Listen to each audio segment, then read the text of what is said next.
Meu nome é Alice Graça Tavares e no momento em que deslizei o processo judicial impecável sobre a mesa para minha mãe adotiva, vi o rímel dela borrar enquanto a cor sumia de seu rosto.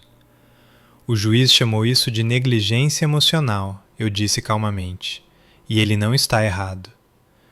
Virei-me para meu pai, o homem que uma vez perguntou por que eles sequer tinham me mantido, e acrescentei: parece que a biologia não é a única coisa que faz de alguém um pai de verdade. A compaixão também faz. De onde vocês estão assistindo? Deixem sua cidade ou estado nos comentários. Quero saber até onde essa história chega.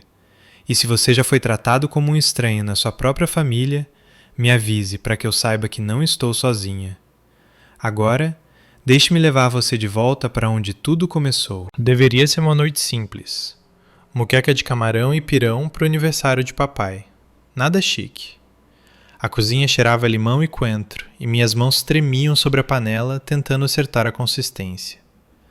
A panela de pressão chiava atrás de mim enquanto a batedeira funcionava no baixo, e eu estava tensa, como sempre, tentando não errar.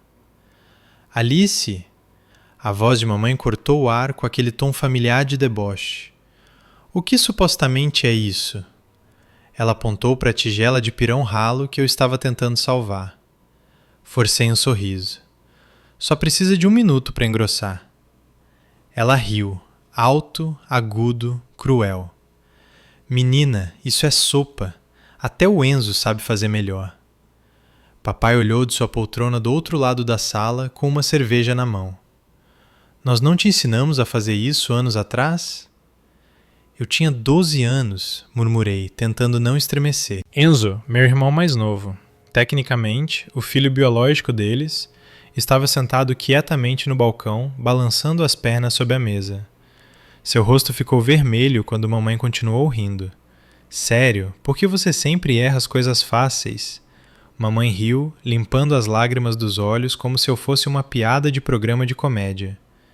E então veio a frase que partiu algo dentro de mim. Papai zombou, jogando a tampinha da garrafa na pia. Por que nós sequer ficamos com você? O quarto ficou em silêncio, exceto pelo tique-tique do relógio de parede. Até a batedeira pareceu parar. Enzo soltou um suspiro audível, então seu lábio tremeu. Papai... Dei um passo para trás, com o estômago revirando. Você não disse isso. Ele não respondeu. Apenas voltou para sua bebida como se eu não valesse um segundo pensamento. Deixei a colher cair com um barulho metálico e olhei diretamente para minha mãe, que ainda sorria, despreocupada. Eu nunca pertenci a este lugar, eu disse, minha voz falhando, mas alta o suficiente para sacudir a louça na pia. E todos vocês fizeram questão de que eu nunca esquecesse disso.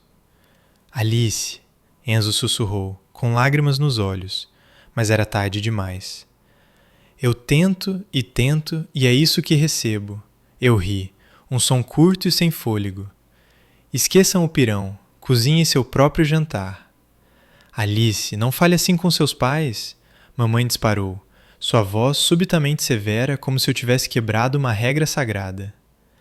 Vocês não são meus pais, eu disse antes que pudesse me conter. Vocês são atores em uma peça onde eu sou o erro que estraga a cena. Ouvi Enzo soluçar enquanto eu arrancava o avental e o jogava no balcão. O calor do fogão se misturava com as lágrimas ardendo em meus olhos enquanto eu abria a porta dos fundos. O ar denso de Minas Gerais me atingiu como uma parede, pegajoso e pesado com a umidade do verão. Mas eu o recebi bem. Ele não me julgava. Atrás de mim, a porta de tela rangeu ao fechar. Caminhei descalça pelos degraus da varanda, a terra fria sob meus pés, o sol já havia partido há muito tempo, mas a dor queimava tão forte quanto. Não olhei para trás, porque se o fizesse, poderia ter ficado. E se eu ficasse, eu teria me despedaçado. A rua do lado de fora da nossa casa tinha aquela quietude sonolenta do interior que fazia você ouvir coisas que não queria, como seus próprios pensamentos. Passava pouco das 9 da noite, mas a umidade grudava na minha pele como um castigo. Continuei andando, braços cruzados na cintura, a respiração presa na garganta como se eu pudesse gritar se não me segurasse firme o suficiente. As luzes das varandas acendiam uma a uma pela estrada. Irrigadores ligavam em alguns jardins e eu podia sentir o cheiro doce e suave de grama cortada e comida grelhada do pátio de um vizinho. Tudo parecia normal, pacífico, mas eu estava desmoronando. Sentei-me na calçada sob a luz do poste a 2 casas da minha, os dedos cravados na bainha da minha camisa enquanto olhava para os meus joelhos. Eu não conseguia chorar, ainda não. Chorar parecia deixá-los vencer, mas quanto mais eu ficava sentada ali, mais a dor pressionava minhas costelas. Minha garganta apertou. Minhas mãos começaram a tremer. Não era o pirão. Nunca foi o pirão. Foram 21 anos sendo lembrada de 100 pequenas maneiras de que eu não era realmente uma deles. Uma convidada em minha própria casa. Um inconveniente tolerado. Alice! A voz cortou o nevoeiro, suave e familiar. Olhei para cima, piscando contra o brilho da placa da livraria do outro lado da rua. Jonas Brandão estava parado do lado de fora da loja, com as chaves em uma mão e um saco de papel pardo na outra. Ele usava a mesma camiseta desbotada de uma banda de rock brasileira e tinha uma mancha de tinta na bochecha, as sobrancelhas franzidas enquanto atravessava em minha direção. Ei! Ele se agachou ao meu lado, cuidadoso como se eu pudesse quebrar. O que aconteceu? Não respondi, apenas balancei a cabeça e soltei um som entre um riso e um soluço. Ele sentou-se ao meu lado na calçada sem perguntar, me entregando o saco de papel. É torta de maracujá, disse ele.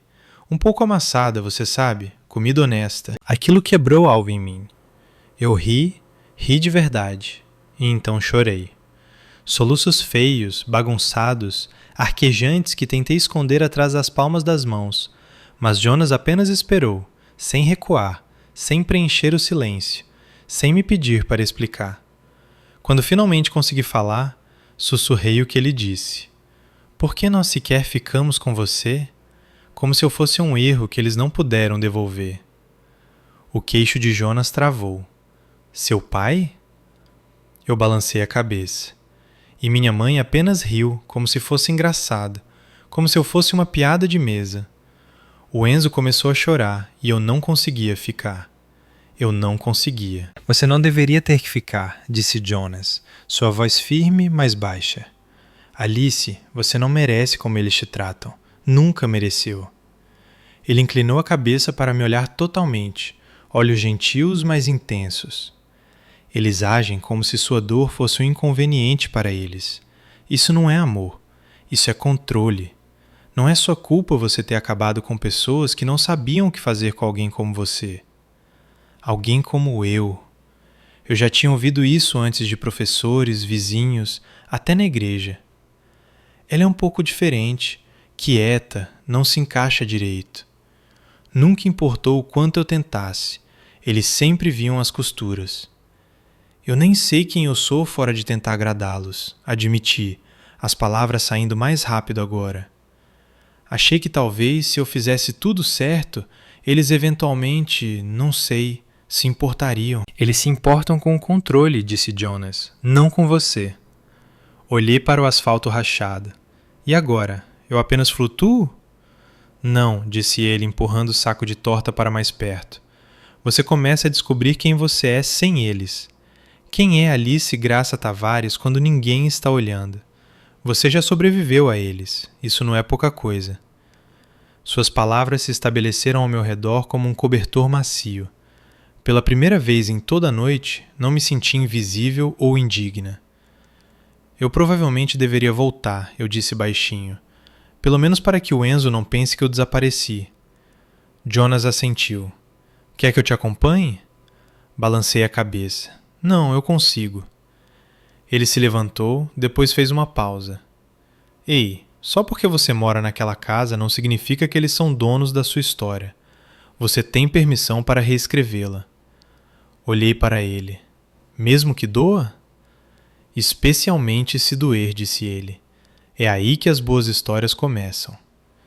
Peguei a torta e me levantei, as pernas rígidas. Obrigada, Jonas. Pelo quê? Por ser o único que não me pede para diminuir. Enquanto eu caminhava de volta para casa, a luz da varanda ainda acesa, como se nada tivesse acontecido. Meu peito ainda doía, mas por baixo disso, algo pequeno e desafiador tinha começado a se agitar. Eu não estava inteira, mas também não estava quebrada além do conserto. Quando cheguei à esquina da nossa rua sem saída, as palavras de Jonas começaram a desaparecer no fundo, como um sonho que se dissolve pouco antes de você acordar. Segurei o saco de papel contra o peito, enquanto os grilos zumbiam pelo ar espesso da noite. Uma luz de varanda piscou à frente, a nossa ainda acesa, ainda esperando como sempre fazia. Mesmo quando as pessoas lá dentro pareciam a um mundo de distância, eu não queria entrar. Não de verdade. Mas Enzo, ele tinha olhado para mim como se eu fosse o último pouco de oxigênio em uma sala sufocada por fumaça. Eu não podia deixá-lo sozinho com eles. Não esta noite. Diminuí meus passos conforme nossa casa aparecia.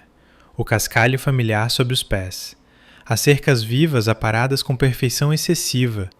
As janelas que mamãe pintou de um roxo berinjela em uma primavera porque nos fazia parecer menos pobres.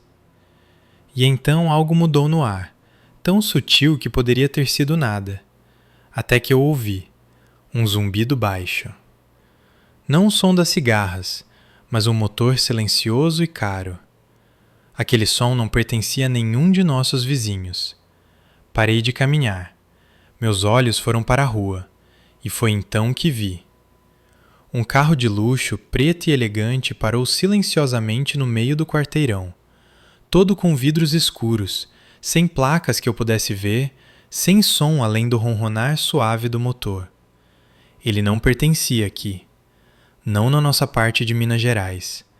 Não em uma rua onde todos conheciam todos, e nada chique estacionava por muito tempo. Congelai.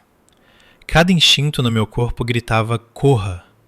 O carro não se moveu, não piscou os faróis, apenas ficou ali, observando.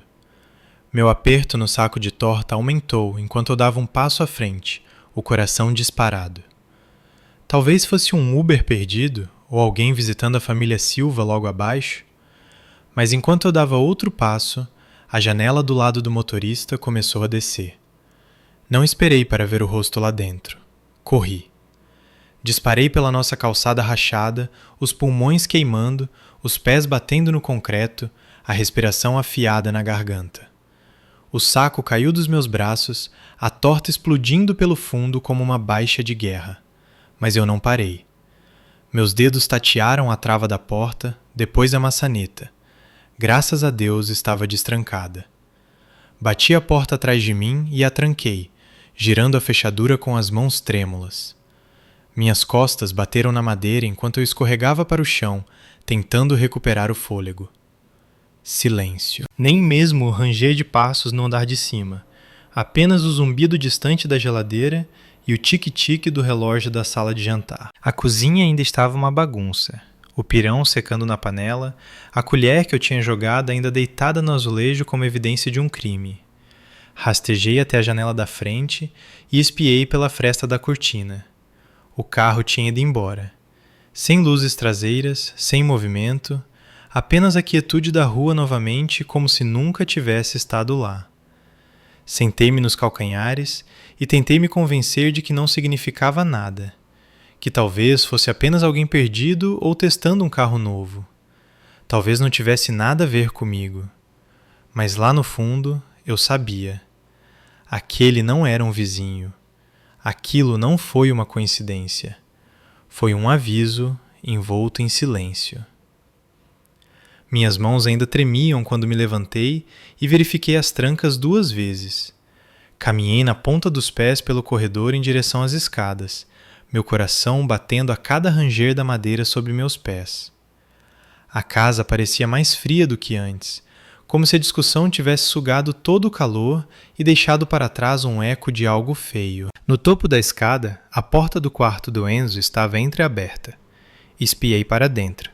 Ele estava dormindo, enrolado sob seu edredom azul, o rosto ainda manchado de tanto chorar. Seu bichinho de pelúcia estava debaixo do braço como sempre ficava quando ele sentia medo. Não o acordei. Apenas fechei a porta gentilmente. De volta ao meu quarto, sentei-me na beira da cama, ainda com jeans do dia anterior, e olhei meu reflexo na janela escura. A garota que olhava de volta não parecia alguém que um carro de luxo seguiria.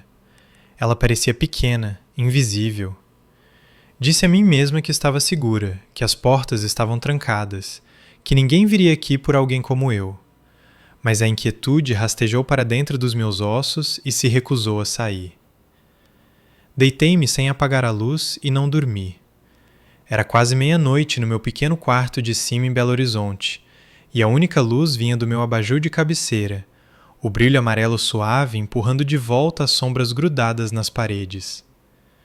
Eu não tinha trocado de roupa, não tinha dormido e definitivamente não tinha parado de pensar no que papai disse. Por que nós sequer ficamos com você? As palavras ecoavam como um sino amassado dentro do meu peito. Alcancei a gaveta do meu criado mudo lentamente, como se o ato exigisse coragem. Lá dentro, escondida sob velhos cartões de aniversário e uma fotografia desbotada de Enzo e eu na feira da cidade, estava uma caixa de veludo na cor azul marinho. Segurei-a nas mãos por um longo momento antes de abri-la. O relógio captou a luz instantaneamente. Elegante, prateado, linhas limpas, o tipo de luxo discreto que meu pai admirava sempre que folheava revistas que ele nunca admitiria gostar. Eu tinha economizado por 6 meses, fazendo turnos extras na lanchonete, pulando almoços, andando em vez de pegar o ônibus. Tracei o metal frio com a ponta do dedo. Talvez isso finalmente seja o suficiente, sussurrei no quarto silencioso. O suficiente para fazê-lo me olhar de forma diferente. O suficiente para parar as piadas. O suficiente para provar que eu não era apenas a garota que eles mantiveram. Engoli em seco e coloquei o relógio cuidadosamente em uma pequena sacola de presente que eu tinha escondido no meu armário semanas atrás. Até adicionei papel de seda, branco, fresco, intocado. Parecia estupidamente cerimonial para algo que provavelmente não mudaria nada.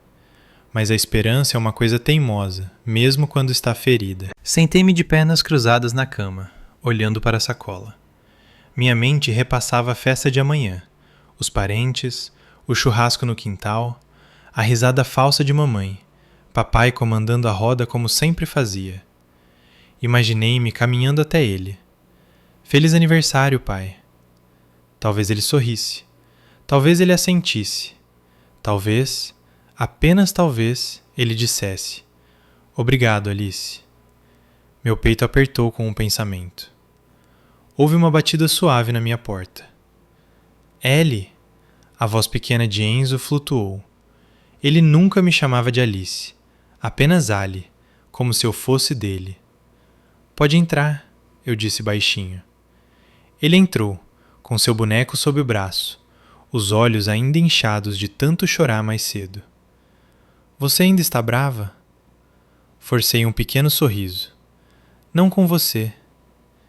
Ele subiu na minha cama e sentou-se ao meu lado, estudando a sacola de presente. Isso é para o papai?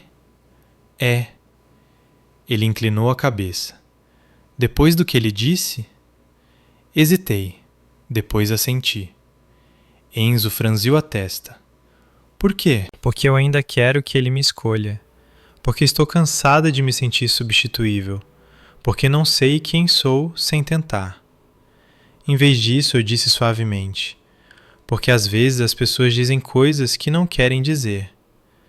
Enzo não pareceu convencido. Ele não parecia que não queria dizer aquilo. A honestidade em sua voz cortou mais fundo do que qualquer coisa que meu pai tivesse dito. Expirei lentamente. Eu só quero que amanhã seja melhor. Ele estendeu a mão e apertou a minha. Você já é melhor, Ali. Ri suavemente. Desde quando você ficou tão sábio? Ele deu de ombros.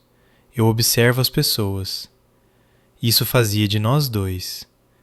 Enzo encostou-se no meu ombro e por um momento a casa não pareceu tão hostil.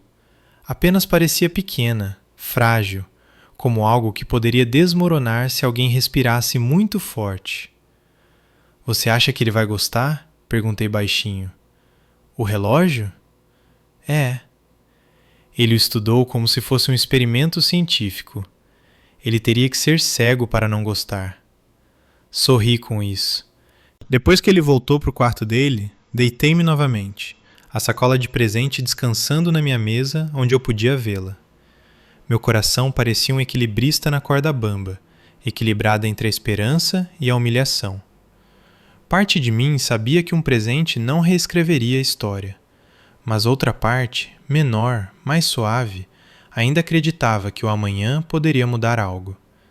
Que talvez, se eu tentasse mais uma vez, eu não me sentiria como a peça extra na mesa de outra pessoa. A casa estava quieta, quieta demais. E em algum lugar no fundo da minha mente, eu não conseguia afastar a memória daquele carro preto. Mas hoje à noite, escolhi focar no relógio, na possibilidade, na esperança frágil e bruxuleante de que talvez, apenas talvez, desta vez, eu seria o suficiente. A tarde seguinte estava quente, quente demais para a primavera. O clima de Minas Gerais gostava de se fantasiar de verão cedo, e hoje escolheu umidade e calor. Fiquei na beira do nosso quintal em um vestido lilás suave que Enzo tinha escolhido para mim naquela manhã. Você parece gentil, ele disse. Acho que ele não sabia o quanto aquilo significava. Risadas borbulhavam pelo quintal. Cadeiras dobráveis estavam espalhadas pela grama recém-cortada. Tia Márcia já estava na terceira taça de vinho falando sobre política que não entendia. O primo Tiago estava mostrando seu novo drone, que zumbia acima de nós como uma vespa preguiçosa. Mamãe corria entre os convidados com uma jarra de limonada e seu sorriso polido característico, mas eu mal notava nada disso. Eu segurava a sacola de presente como se fosse feita de vidro, cuidadosamente guardada ao meu lado, rezando para que o papel de seda não amassasse, rezando para que minhas mãos não suassem através do papel. Papai estava na churrasqueira, é claro. Seu trono, uma camisa polo azul marinho esticada sobre o estômago, pegador em uma mão, uma cerveja na outra, assentindo e sorrindo como um rei entre sua corte. Assisti de longe enquanto as pessoas o cumprimentavam como se ele fosse uma celebridade local. Os 60 caíram bem em você, Raimundo. Qual é o seu segredo? Carvão ou gás? Ainda comandando o show, hein? Ele adorava. Ele sempre adorava. Meu estômago deu um nó. Esperei por uma calmaria silenciosa nas conversas, um intervalo onde ele estivesse finalmente sozinho, mas nunca houve um. Apenas uma porta giratória de amigos e familiares, rindo como se nada neste mundo desse errado, como se fôssemos um retrato perfeito, como se eu fizesse parte dele. Mas eu não fazia. Não de verdade. Alice! A voz de mamãe cortou o barulho. Você queria dar esse presente ao seu pai agora, querida, antes de trazermos o bolo? De repente, todos os olhos estavam em mim. Congelei. Vá em frente, ela instou, um sorriso ensaiado puxando seus lábios. Ele está bem ali. Enzo estava parado a alguns metros de distância, observando com olhos arregalados. Peguei seu olhar. Ele assentiu uma vez, pequeno, mas certo. Engoli em seco. Dei um passo à frente e caminhei os 6 metros pelo gramado que parecia um campo de batalha. Minhas sandálias afundavam ligeiramente na grama. Ei! Eu disse, tentando parecer leve. Papai olhou por cima do ombro. Eu trouxe algo para o seu aniversário. Estendi a sacola com as 2 mãos. Meus braços pareciam rígidos, mecânicos. Ele piscou, surpreso. Trouxe? Eu disse subitamente autoconsciente. Eu estive economizando para isso, pensei... Não sei, você pode gostar. A conversa ao nosso redor silenciou. Não totalmente, mas o suficiente. Eu podia sentir as pessoas observando. Aquela calmaria sutil na festa onde os ouvidos de todos se voltavam para a atenção, esperando para ver se deveriam rir ou ficar em silêncio. Ele pegou a sacola e remexeu no papel de seda como um homem desembrulhando meias no Natal, desapegado, levemente irritado, apenas cumprindo o protocolo. Quando abriu a caixa, um pequeno murmúrio surgiu de alguém próximo. O relógio captou o sol exatamente como no meu quarto na noite anterior. Por um segundo, apenas um segundo, o rosto dele mudou. Surpresa? Algo próximo de emoção. Então sua boca se contorceu. É nisso que você gastou o dinheiro das suas gorjetas? Ele perguntou alto, segurando a caixa para que todos vissem. Alguma imitação barata? Minha respiração parou. Não é uma imitação, eu disse rápido, baixinho. É real, eu economizei. Ele não me deixou terminar. Ele jogou a caixa. Bem ali, na frente de todos. Minha mãe, meus primos, vizinhos de 2 portas depois. A caixa com o relógio descreveu um arco no ar e pousou na grama com um baque surdo. Que tipo de lixo sem valor você me deu? Ele latiu. Você acha que eu vou usar esse pedaço de plástico vagabundo? Um suspiro. Não sei de quem veio. Pode ter sido meu. Minhas mãos tremiam enquanto o calor subia ao meu rosto. Eu podia sentir os olhos de todos agora. Não mais curiosos, não mais educados, apenas atordoados. Eu estendi a mão para a caixa como se pudesse fazer tudo desaparecer. É aço inoxidável, real, Eu disse que não quero, ele disparou.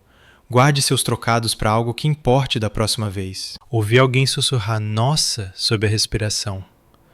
Mamãe estava paralisada por perto, com a boca aberta, mas sem dizer uma palavra, nenhuma palavra. Enzo estava com as mãos cerradas em punhos ao lado do corpo, como se quisesse gritar, mas não soubesse como. Eu não peguei o relógio, não disse mais nada. Virei-me, caminhei, não rapidamente, não dramaticamente, apenas caminhei.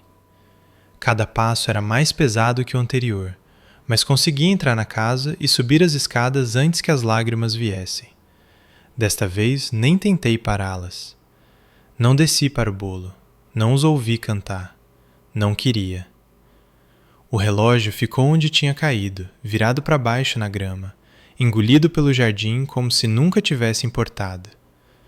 Encolhi-me em uma bola sob meus cobertores, o vestido lilás amassado, a maquiagem borrada sob meus olhos, o rímel secando como cinza em minhas bochechas.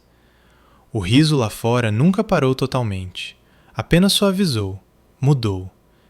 Eles seguiram em frente. As pessoas sempre seguem. Ninguém subiu para ver como eu estava, nem mamãe, nem papai, nem mesmo para fingir preocupação por causa das aparências. Apenas Enzo bateu uma vez, um toque suave e tímido. Não respondi. Eu não conseguia. E então a casa ficou quieta. Eventualmente, o barulho de pratos e cadeiras dobráveis sendo arrastados para dentro desapareceu, substituído pelo zumbido distante das cigarras e o som surdo da geladeira no andar de baixo. Fiquei ali deitada, olhando para o teto no escuro, até que não aguentei mais. Em algum momento, sentei-me, descolei-me da cama como se minha pele não servisse direito e pisei descalça no chão frio. Minha respiração parecia apertada no peito. Como se eu ficasse naquela casa mais 1 minuto, algo dentro de mim explodiria e eu não saberia como fechar novamente. Então, eu saí. Sem sapatos, apenas o moletom que joguei sobre o vestido e um conjunto de chaves de casa enfiado no bolso com dedos trêmulos. A varanda rangeu sob meu peso enquanto eu saía para a noite. O ar cheirava carvão e grama cortada, ainda pegajoso com o calor restante, mas agora mais suave. Eu não sabia para onde estava indo. Eu nem me importava. Eu só sabia que precisava sair. Caminhei pela rua, passei pelos carros estacionados ainda alinhados na calçada, passei pelos irrigadores sussurrando pelos gramados vazios. Os postes piscavam acima de mim, lançando poças finas de dourado que faziam minha sombra se esticar como um estranho atrás de mim. Meus pés doíam contra o pavimento, mas eu não parei. Continuei andando. 1 quarteirão, depois outro, tentando fugir do eco da voz dele. Que tipo de lixo sem valor você me deu? Eu nem percebi que as lágrimas estavam caindo novamente até sentir o gosto de sal. A estrada fazia uma curva perto da borda do bairro. Além disso, apenas árvores e um longo trecho de estrada vicinal que levava a lugar nenhum em particular. Hesitei ali. O escuro parecia mais profundo depois daquela curva, mais pesado. E então eu ouvi aquele som, aquele motor, baixo e suave, silencioso demais para um carro daquele tamanho. Virei-me e lá estava ele novamente. O carro preto estacionado do outro lado da rua, faróis apagados, vidros escuros, o mesmo de antes. Só que dessa vez não estava parado. A porta de trás abriu. Então 2 homens saíram, ambos em roupas escuras, altos, de ombros largos, movendo-se com um tipo de precisão lenta que fez meu estômago despencar. Dei um passo para trás. Eles deram um passo à frente. Tentei correr, mas o cascalho escorregou sob meus pés. Mal dei 2 passos antes que mãos agarrassem meus braços, brutas, repentinas, implacáveis. Me solta! Eu gritei, mas o som rebateu nas árvores vazias. Um deles pressionou algo frio e afiado contra minhas costelas. Não uma lâmina, mas um aviso. O outro puxou o capuz sobre minha cabeça, abafando minha voz. Não, pare, por favor! Meus pés chutaram, arranharam, mas não consegui apoio. Eu me contorci, sacudi, lutei como se minha vida dependesse disso, porque algo me dizia que dependia. A porta do carro abriu. Fui empurrada para dentro. O couro estava frio contra minha pele. Uma porta bateu. Depois outra. O motor rugiu, os pneus rolaram para frente e assim eu me fui, engolida pela noite. Eu não conseguia respirar. O carro cheirava couro, colônia e algo estéril, como um hospital ou uma carteira nova. O interior estava escuro, exceto pelo brilho azul fraco do painel. Meus pulsos estavam livres, mas eu estava paralisada pelo silêncio e pelo medo, congelada entre os 2 homens que agora me ladeavam como se eu nem fosse humana. Pisquei para conter as lágrimas, minha voz falhando quando finalmente consegui dizer: "Para onde vocês estão me levando?" Nenhuma resposta. Olhei para o homem à minha direita, mais velho, talvez com 40 e poucos anos, cabelos grisalhos nas têmporas, queixo tão travado que poderia ter sido esculpido em pedra. "Por favor", eu disse, "eu não entendo. O que é isso?" Ainda nada. O homem mais jovem à minha esquerda tinha um rosto liso, pele escura e olhos escondidos atrás de óculos. Ele não olhou para mim. Nenhum deles olhou. Como se me reconhecer me tornasse real, e me manter irreal de alguma forma tornasse aquilo aceitável. "Vocês vão me machucar?" Minha voz mal saiu. "Isso é sobre a minha família?" Eu odiei aquela pergunta. Odiei que fizesse sentido no meu cérebro que alguém pudesse querer me punir por algo que eles tivessem feito. Uma punição por procuração. Ainda nada. O pânico cresceu tanto no meu peito que doeu. Minha respiração ficou superficial. Cada segundo sem resposta girava a faca mais fundo. Eu não tenho dinheiro", gaguejei. "Eu não tenho nada. Se isso for por resgate, vocês pegaram a pessoa errada." Ri, agudo e desesperado. "Eles não pagariam por mim de qualquer maneira." O homem da direita estremeceu apenas levemente. Esse pequeno movimento enviou um calafrio por mim. Eles sabiam de algo. "Por favor", sussurrei.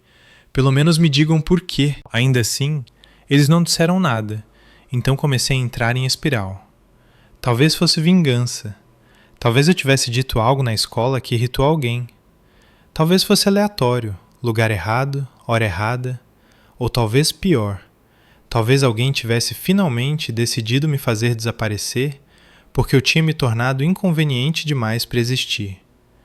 Mordi o lábio até sentir o gosto de sangue. O tempo se esticou e se distorceu. Meu celular ainda estava no meu bolso, mas eu não era estúpida. Sabia que tentar pegá-lo seria inútil. Se eles pretendessem me impedir, me impediriam. Se não o fizessem, já teriam removido a bateria ou bloqueado o sinal, ou pior. Então, fiquei sentada ali, braços tremendo no colo, olhos alternando entre o espelho retrovisor e as sombras além da janela. Estava escuro demais para reconhecer qualquer coisa lá fora. Apenas vultos de árvores, placas, faróis ocasionais passando como fantasmas. Depois do que pareceu uma eternidade, o carro diminuiu a velocidade. Eu me inclinei para frente, o coração na garganta. Saímos da estrada e entramos em uma longa entrada sinuosa, ladeada por cercas vivas impecáveis que pareciam se estender para sempre. Os portões se abriram para nós sem que ninguém saísse, sem uma palavra. Minha boca secou. A casa, ou talvez fosse uma mansão, uma propriedade, apareceu lentamente, iluminada como algo saído de um filme. Colunas, arcos, janelas maciças brilhando por dentro. O gramado estava impecável. O cascalho da entrada rangeu suavemente sob os pneus enquanto parávamos na entrada circular, emoldurada por arbustos cortados com tanta precisão que pareciam irreais. O carro parou. Nenhum homem se moveu. Segurei o banco. Por favor, eu disse, minha voz quase inaudível. Que lugar é este? O homem da direita finalmente virou a cabeça. Saia! Não me movi. A porta do carro abriu, mas não pela minha mão. O homem da direita tinha saído e agora estava do lado de fora, segurando a porta com uma paciência ensaiada, como se este fosse um evento de gala e não um sequestro à meia-noite. Minhas pernas não queriam funcionar, mas algo mais frio que o medo me empurrou para frente. Sobrevivência, talvez. Saí do banco de trás lentamente, o cascalho afiado sob meus pés descalços. Eu nem tinha pensado em sapatos quando fugi de casa. O ar aqui cheirava diferente, como jasmim e algo mais antigo. Caro. As enormes colunas brancas pairavam sobre mim enquanto eu era guiada pelos largos degraus de mármore em direção à varanda iluminada. Nenhum homem me tocava agora, mas a presença deles atrás de mim era clara. Eu não estava livre para ir embora. E então a porta abriu. Um homem alto entrou no batente, banhado por uma luz amarela suave, cabelos grisalhos, calças sociais sob medida. Ele parecia pertencer à capa de uma revista de luxo. Final dos 50 anos, talvez início dos 60, confiante, mas quieto e estranhamente familiar. Sua voz era suave, nem fria, nem apressada. Olá, querida. Pisquei. Ele deu um passo à frente, as mãos soltas ao lado do corpo. Eu sei que isso é esmagador, disse ele gentilmente, mas preciso que você ouça isto. Ele fez uma pausa. Então, com uma firmeza estranha, disse as palavras que reescreveram tudo. Eu sou seu pai biológico. A varanda pareceu inclinar sob meus pés. Olhei para ele, o coração martelando no peito. O quê? Meu nome é João Pedro Pires. Sua voz era calma, ponderada. O nome da sua mãe era Camila. Você nasceu no hospital estadual há 21 anos. A adoção não foi o que eu concordei. Você foi levada antes que eu pudesse voltar. Não, eu respirei. Não, isso não... Ele alcançou o paletó e tirou um pequeno envelope pardo, segurando-o como se contivesse algo sagrado. Fotos, certidões de nascimento e isto. Ele apontou para a pesada porta de madeira atrás dele. Um espelho que pode explicar mais do que qualquer documento. Eu não peguei o envelope. Não conseguia me mover. Eu tenho pais, eu disse, embora as palavras tivessem gosto de ferrugem. Eu já tenho uma família. Eles criaram você, disse ele, sem amargura no tom. Mas eles não te disseram quem você é. Não acredito em você. Ele assentiu como se esperasse por isso. Venha para dentro apenas por um momento. Eu deveria ter corrido, deveria ter gritado, mas a curiosidade cresceu além do medo, e no fundo disso uma faísca de esperança, ou desespero, ou ambos. Seguiu até a mansão. A entrada era toda de pisos polidos e tetos altos. Cada canto brilhava. Era limpo demais, quieto demais, o tipo de lugar que não rangia nem exalava. Eu me sentia como uma intrusa, descalço e bagunçado em uma casa construída para estátuas. Ele me levou por um corredor até um grande espelho dourado. Fique aqui. Fiquei. Ele se posicionou ao meu lado e eu vi. O mesmo queixo, as mesmas maçãs do rosto altas, a mesma curva dos olhos. Era como ver meu rosto projetado em uma vida diferente, uma vida mais rica, mais calorosa. Minha garganta apertou. Ele me entregou o envelope finalmente. Você pode abrir quando estiver pronta. Eu ainda não tinha dito uma palavra. João Pedro estudou meu rosto como se o estivesse memorizando. Eu estive procurando por você por muito tempo, Alice. Eu sussurrei. Você sabia meu nome. Eu sabia tudo, menos onde você estava. Eu queria gritar, queria desabar. Em vez disso, apenas olhei para o espelho, porque de repente, tudo o que eu pensava saber tinha se fragmentado, e o reflexo ainda estava de pé. O escritório era quente, não apenas na temperatura, mas no sentimento.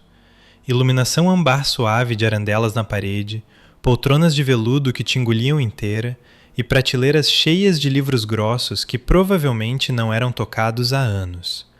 O tipo de espaço onde o tempo desacelerava e tudo parecia um pouco irreal. Sentei-me à frente dele, ainda descalça, pernas encolhidas desajeitadamente sob mim na beira de uma poltrona de couro. Segurei um envelope pardo no meu colo como se pudesse pegar fogo. Eu ainda não o tinha aberto. João Pedro, ele insistiu que eu o chamasse assim por enquanto, serviu chá para nós dois, não café, e um conjunto de porcelana que parecia mais velho do que eu. A maneira como ele se movia, deliberada, gentil, como se qualquer movimento repentino pudesse me assustar. Ele estava certo. O silêncio se estendeu, mas não era constrangedor. Estava cheio, pesado, com tudo que não havia sido dito entre nós. Finalmente ele se sentou e olhou para mim.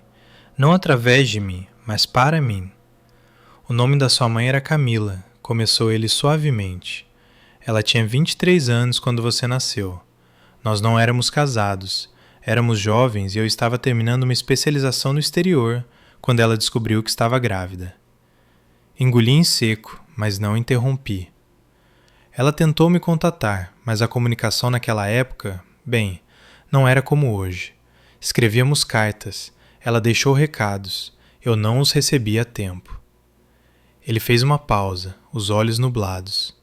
Ela morreu dando à luz a você, Alice. As palavras não pousaram de uma vez, elas caíram em camadas. Ela morreu dando à luz a mim. Ela não tinha família viva, continuou ele. Eu não estava listado na certidão de nascimento, outra complicação de estar fora do país. Ele olhou para sua xícara de chá. Quando retornei ao Brasil e descobri, você já estava no sistema, já tinha sido encaminhada. A adoção aconteceu rápido, mais silenciosamente do que deveria. Eu nem soube seu nome até anos depois. Segurei o envelope com mais força. Eu tentei lutar contra isso, disse ele. Contratei advogados, investigadores, mas toda vez que chegava perto de rastrear você, algo mudava. Registros selados, agências fechadas, parecia que eu estava perseguindo um fantasma. Por que agora? Minha voz estava rouca. Por que me encontrar agora? Ele me olhou fixamente. Porque eu nunca parei. Aquilo fez algo comigo. Eu não conhecia esse homem, e no entanto, não me senti insegura. Não me senti pequena. Não me senti como um fardo que alguém se arrependeu de manter. Eu me senti vista. Você cresceu em Belo Horizonte? Ele perguntou gentilmente. Eu assenti.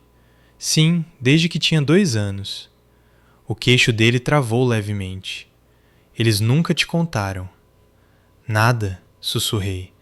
Eles agiam como se eu tivesse acabado de aparecer, como se eu fosse um projeto de que eles se cansaram na metade. João Pedro inclinou-se para a frente, os cotovelos nos joelhos. Você foi desejada, Alice, desde o começo. Você ainda é. Algo estalou no meu peito com aquelas palavras. Não uma quebra, uma mudança. Eu costumava sonhar com ela, eu disse antes que pudesse me conter. Uma mulher com cabelos escuros cantando. Achei que tinha inventado ela. Ele sorriu quase dolorosamente. Camila costumava cantarolar quando lavava a louça. Não acertava uma nota para salvar a vida. Meus lábios se curvaram ligeiramente. Isso parece comigo. Isso parece com ela também. O calor se espalhou lentamente, hesitante, mas estava lá. Abri o envelope no meu colo. Dentro havia cópias de cartas, uma pulseira de hospital com o nome Menina Pires e uma fotografia, desbotada mas inconfundível, de Camila, grávida, parada ao lado de João Pedro, rindo contra o vento. Eles pareciam o começo de algo. Eu nunca tinha conhecido o começo de nada até agora. Na manhã seguinte, a luz do sol inundava as janelas altas do quarto de hóspedes de João Pedro. Não filtrada por persianas empoeiradas ou cortinas amareladas como em casa, mas brilhante e limpa como um novo começo tentando romper. Acordei lentamente, incerta de onde estava a princípio. Os lençóis eram macios demais, o quarto silencioso demais, e então tudo voltou. O carro, o espelho, a verdade. Ele estava esperando na cozinha, lendo o jornal como se fosse uma terça-feira qualquer, exceto que não era. Ele olhou para cima e sorriu. Bom dia, está com fome? Maria fez panquecas de mirtilo. Pisquei. Quem é Maria? Ele riu. Governante, chefe e tia não oficial. Ela está comigo desde antes de você nascer. E assim o calor voltou. Era estranho, surreal, mas eu não me sentia como uma convidada. Eu me sentia esperada. Após o café da manhã, João Pedro alcançou uma gaveta perto da ilha da cozinha e deslizou uma pequena chave prateada pelo balcão de mármore. Estava presa a um chaveiro de couro com um logotipo em relevo que eu não reconheci. O que é isso? Perguntei cautelosamente. Ele sorriu. Um apartamento em São Paulo, perto do meu escritório. Moderno, totalmente mobiliado. É seu. Olhei para ele. Eu não preciso de um apartamento. Você precisa de espaço, disse ele gentilmente. Você precisa de liberdade. Você precisa de um lugar que não seja assombrado por cada palavra que eles usaram para quebrar você. Engoli em seco. É um pequeno presente de boas-vindas, acrescentou ele. Não é um suborno. Não estou tentando comprar seu amor, Alice. Só quero te dar um lugar para começar de novo. Por um longo momento não disse nada. Então, alcancei a chave e algo em mim, algo assustado e curvado, finalmente se ergueu. Mais tarde, naquela tarde, eu voltei. Disse a João Pedro que queria pegar minhas coisas sozinha, que era algo que eu precisava fazer sem escolta ou um carro esperando do lado de fora como a filha de algum bilionário. Peguei o ônibus, usei jeans e uma camiseta simples, sem maquiagem, sem armadura. Entrei pela porta da frente da casa que me criou, não esperando boas-vindas, e não recebi nenhuma.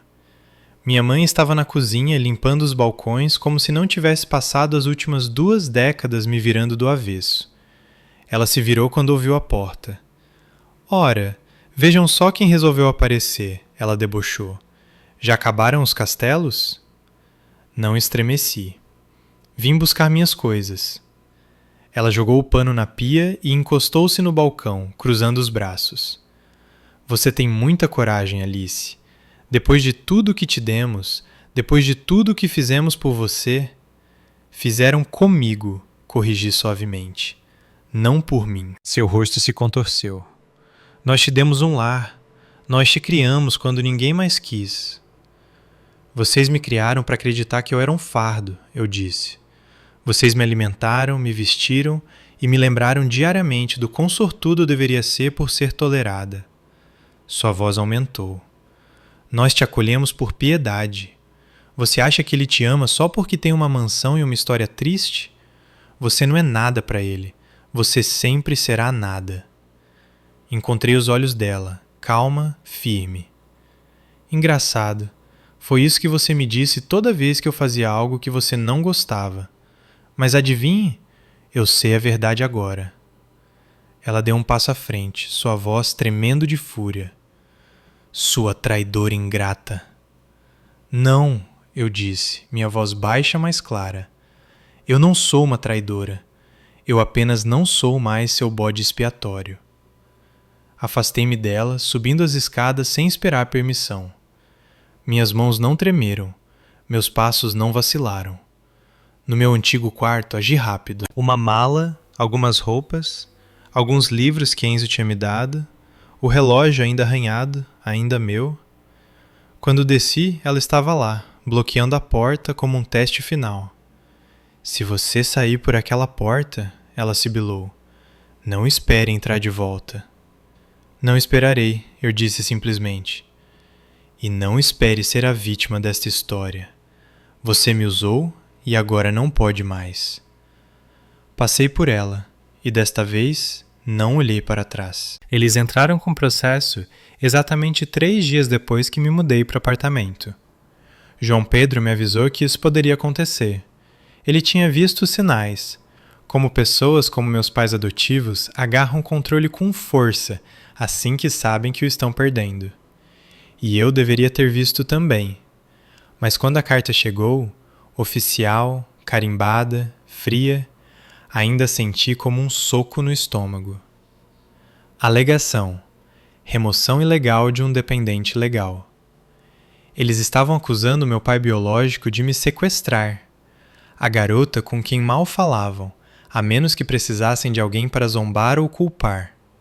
Aquela garota agora era propriedade deles, subitamente valiosa quando outra pessoa ousou se importar.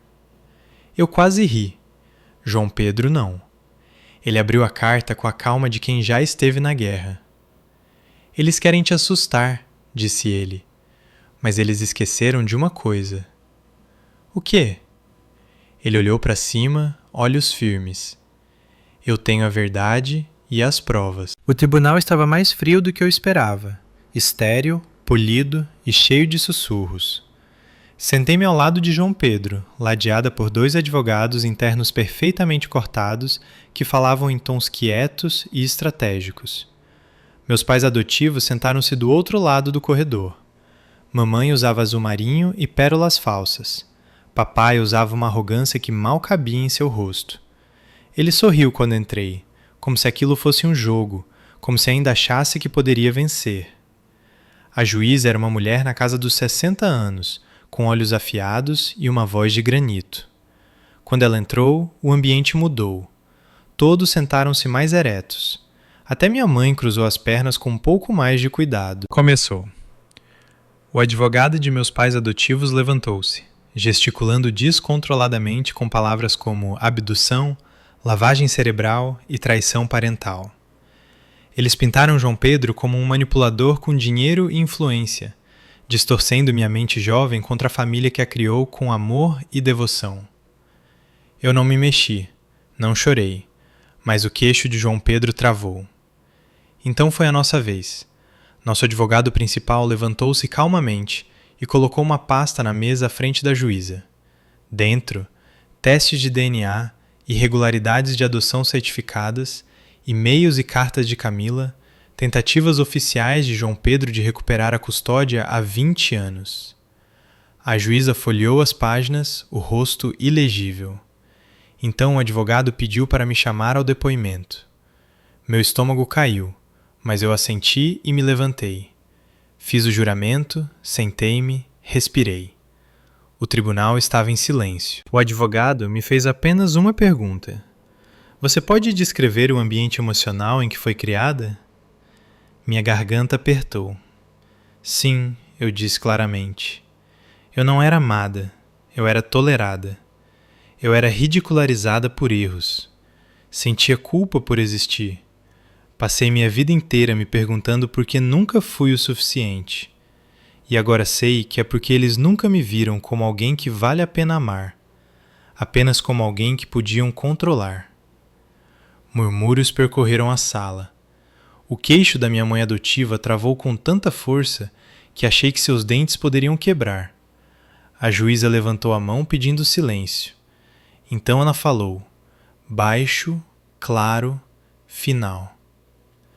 É determinação deste tribunal que João Pedro Pires é o pai biológico de Alice Tavares e, como tal, detém todo o direito legal ao seu cuidado e bem-estar como adulta. Este tribunal também encontra razões para acreditar que negligência emocional e manipulação psicológica ocorreram no lar Tavares. Todas as reivindicações feitas por Raimundo e Madalena Tavares são indeferidas. Ela olhou diretamente para eles. Vocês não perderam uma filha, vocês a jogaram fora. O martelo bateu. Assim, estava feito. Os degraus do lado de fora do tribunal eram um circo. Repórteres, câmeras, gritos. Não respondi a nenhum deles.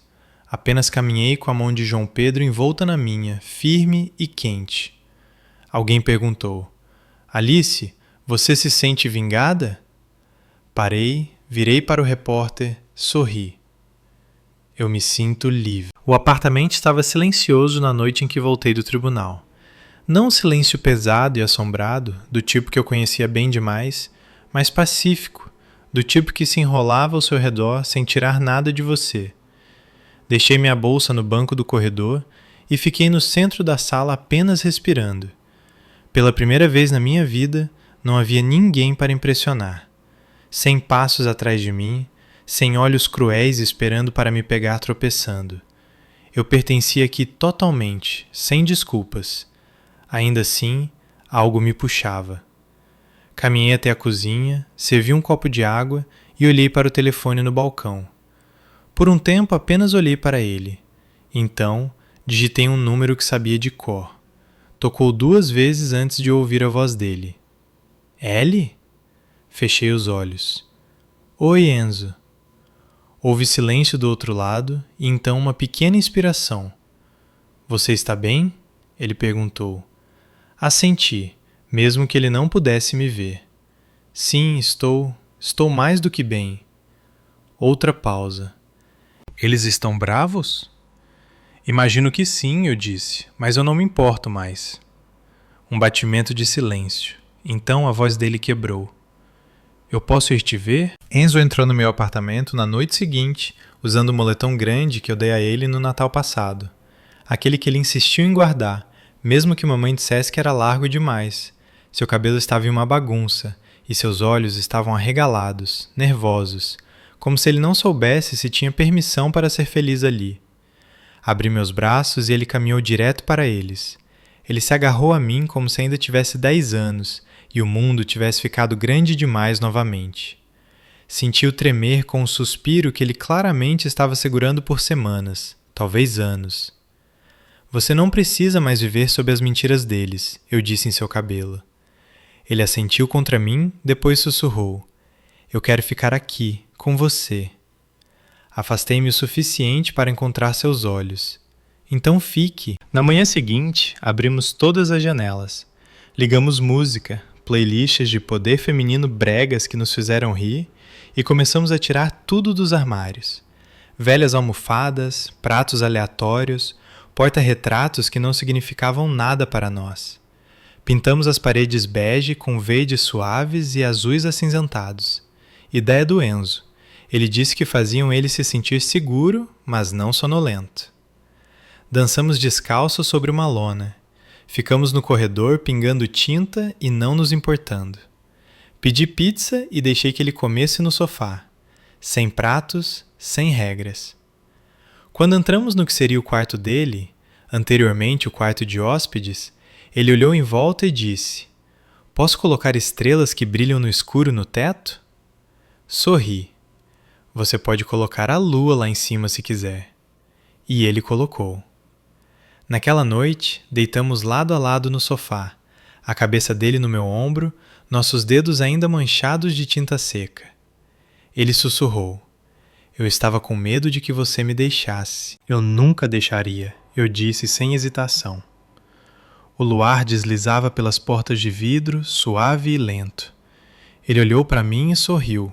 Sorriu de verdade. Não aquele sorriso educado e cuidadoso que ele tinha aprendido a usar em casa, mas o tipo que abria seu rosto e deixava o verdadeiro Enzo brilhar. Foi a primeira vez que o vi rir em meses, e assim, algo em mim curou. Um ano depois, parei atrás de um pódio sob luzes brancas e brilhantes de um palco, olhando para um mar de rostos jovens.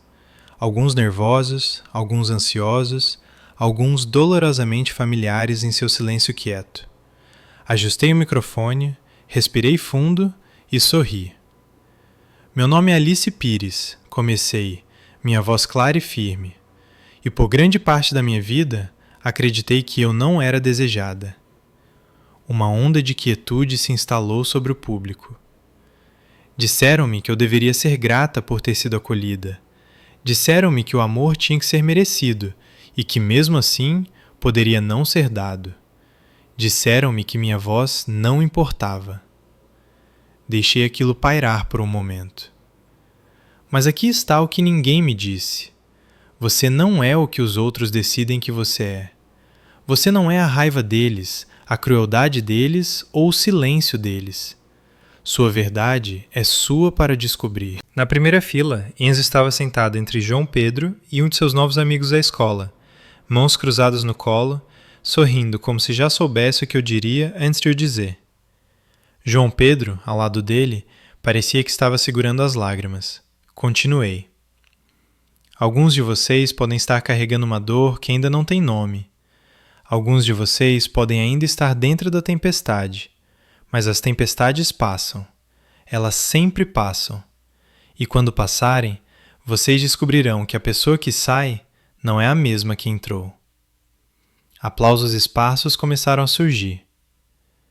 Eu não cresci em uma família que soubesse me amar, mas eu encontrei uma construída no respeito, na verdade, na conexão real. Às vezes, família é quem aparece quando o mundo vira as costas. Meus olhos encontraram os de Enzo novamente. Ele assentiu uma vez. Aquilo foi o suficiente. Então, se você está sentado aqui hoje se perguntando se algum dia sentirá que pertence, ouça com atenção, eu disse. Você pertence. Você sempre pertenceu. Só não te disseram o autossuficiente ainda. A multidão explodiu em aplausos, e eu me ergui alta na luz, não como alguém salva, mas como alguém que salvou a si mesma. Aquele foi o fim da minha história.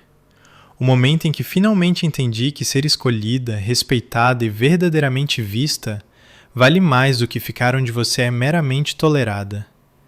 Às vezes ainda penso no Enzo arrumando uma pequena mala de mão e escolhendo sair daquela casa para morar comigo, embora soubesse que isso mudaria tudo para ele também. Você acha que ele fez a coisa certa? Ou você já teve que fazer uma escolha assim por alguém que ama? Conte-me nos comentários, e se essa história significou algo para você, por favor, curta este vídeo e se inscreva para acompanhar mais jornadas sobre encontrar força quando mais importa.